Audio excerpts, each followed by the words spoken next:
Hi, friends. I'm Dave Barklow, pastor at Fort Walton Beach First United Methodist. Welcome to the Pastor's Study, our daily devotional to help us focus our mind on the things of God. I apologize. I know I've been gone the past 2 mornings with the holiday and kind of a crazy Monday with lots of things going on. I've been a little bit out of it.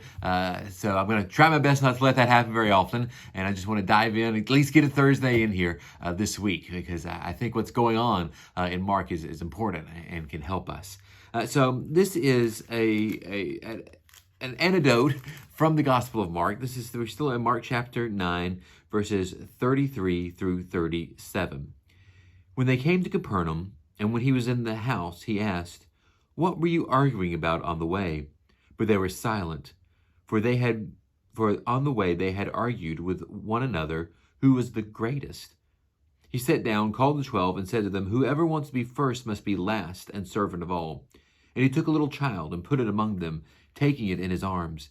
And he said to them, "Whoever welcomes one such child in my name welcomes me. And whoever welcomes me welcomes not me, but the one who sent me." So here we catch the disciples having a very human moment, right? And of course, Jesus asked them a question. He doesn't just come out and accuse them. He doesn't say, "I heard what you said," but he asked them a very leading question. What were y'all talking about on the way here? And of course, all of them have the good sense to be ashamed. All of them have the good sense not to open their mouths, and they don't, because they had been arguing about who is the greatest. And it doesn't seem like they had been arguing that other people were the greatest, right? I mean, if Peter was like, "Oh, I was just trying to impress on John just how great he is, and I think he's the greatest among us." And if John had been like, "No, it's got to be your brother, Peter, Andrew," that does not seem to be the conversation that was happening. Rather, it seemed to be self-aggrandizement. Them wanting to say that I'm the greatest among all of these people. And there was, in the Jewish system of religious groups that gathered around a rabbi, there was kind of an understanding that there was a right-hand person, a greatest among the group. And so they're kind of arguing about it because it seems like Jesus has not made it explicit. And then we find out why Jesus hasn't made it explicit.